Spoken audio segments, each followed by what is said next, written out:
برافو، ما عجزت عنه الجزائر في ظرف عامين ونص. مع الواقعة والقصة ديال إيكامبي وقسامة داروه المغرب والمغاربة في ظرف ساعة ونصف. تخيلوا معايا، لغاو هدف وردوا المنتخب الارجنتين من برا يلعب الماتش وخسر ذاك الماتش. هادشي راه ما دارتوش الجزائر بالمناسبه في ظرف عامين ونص. مشاو للفيفا والغرف المظلمه. نهار بور كومونسي نقولوا لهم مبروك عليهم. مقابله اللي شفناها تاع المغرب، مقابله في المستوى اللي داروا ماتش فريمون امبورطون دو هو نيفو. لي تروا كومبارتيمون شفناهم في كيما المستوى، لعبوا كره جميله، اونغاجمون كبير، تاكتيكمون ايزيتي بري، ولهذا شرفوا العرب. المدرب je pense que l'entraîneur a ramené sa touche. Sa touche, c'est surtout beaucoup plus sur le plan offensif. شفنا النتيجة فريمون بوزيتيف من هذا الباب، لأن sur le plan offensif شفنا بلي لونترينور يا اون توش كيما يلزم الحال.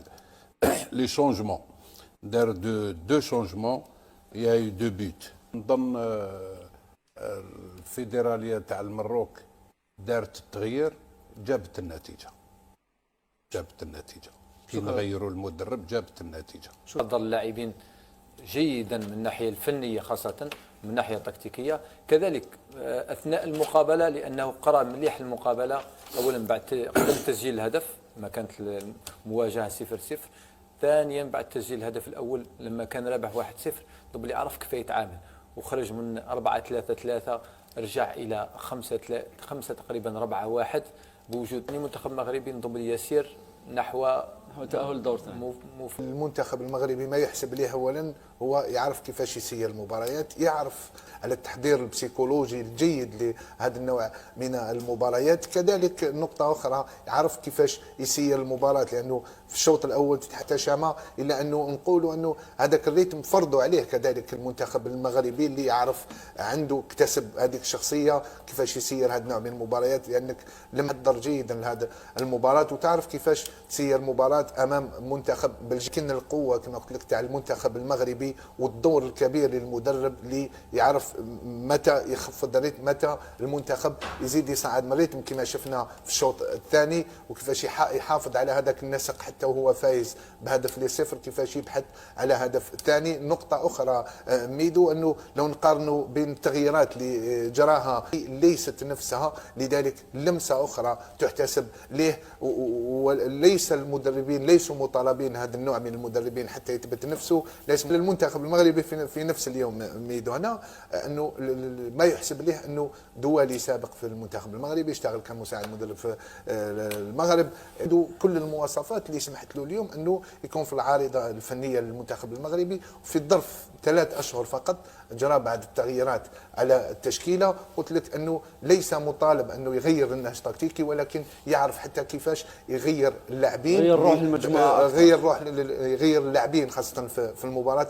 مثلا لا شيء روح المجموعه هي نفسها في المنتخب المغربي، وهذا يحسب للاعبين ويحسب بدرجه كبيره نقول لك للمدرب، ويحسب لهم هما كمنظومه. لماذا؟ لانك يجب أن تكون شجاع أنك تغير قبل 3 أشهر، تغير المدرب وتوضع فيه هذه الثقة. واليوم ظهرت اللمسة تاعو وشفنا المنتخب المغربي راهو ب4 نقاط. جرينتا من الجانب القوة البدنية شفنا المنتخب المغربي أكثر حضورا فوق أرضية الميدان.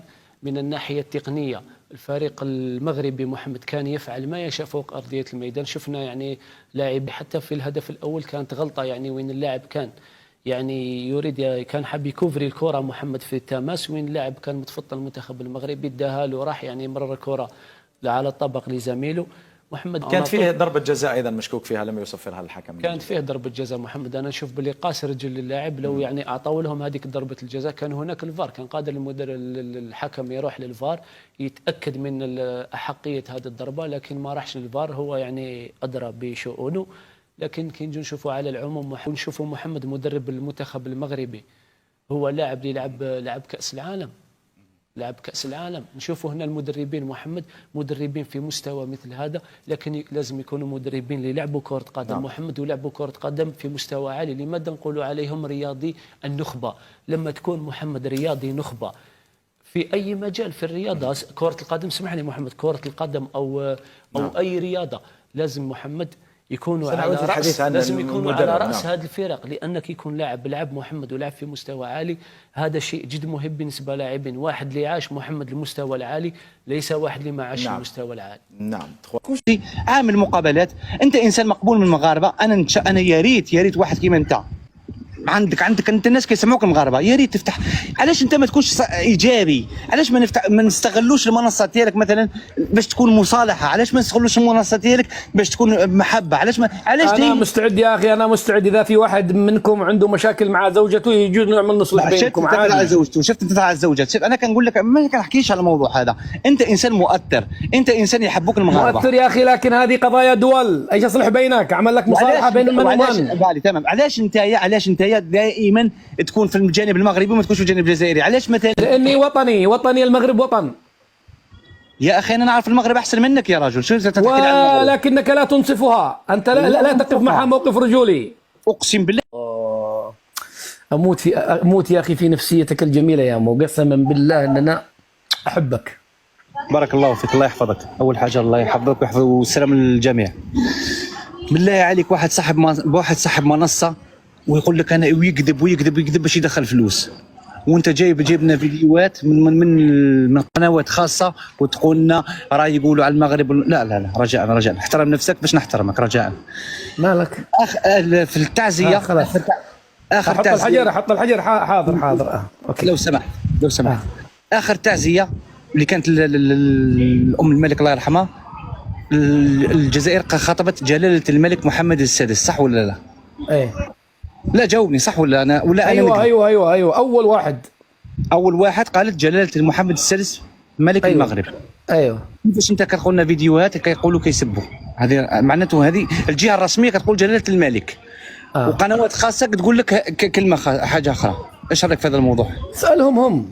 لا نسالك انت لا يا مو اسالهم هم، قول كيف تقولوا لجلاله الملك في انا نسالك سؤال.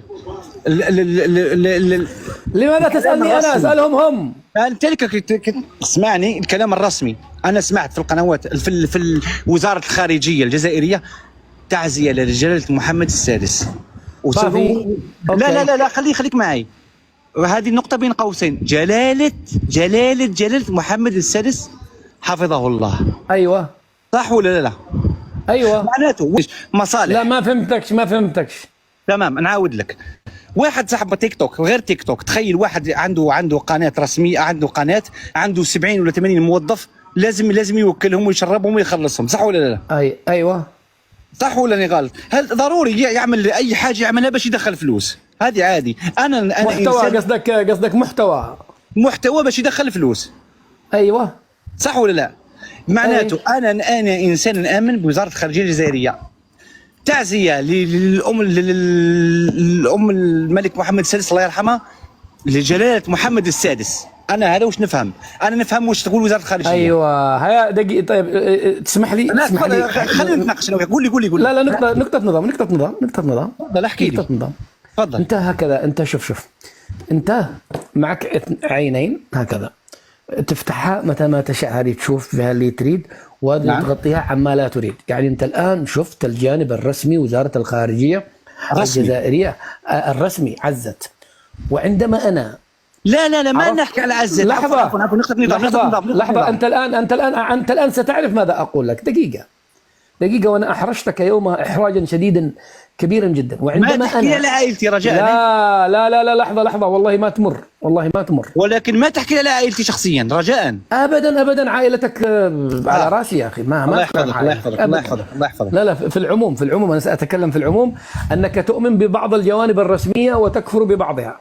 انت الان تقول وزاره الخارجيه خاطبت الملك محمد السادس بجلاله الملك، وعندما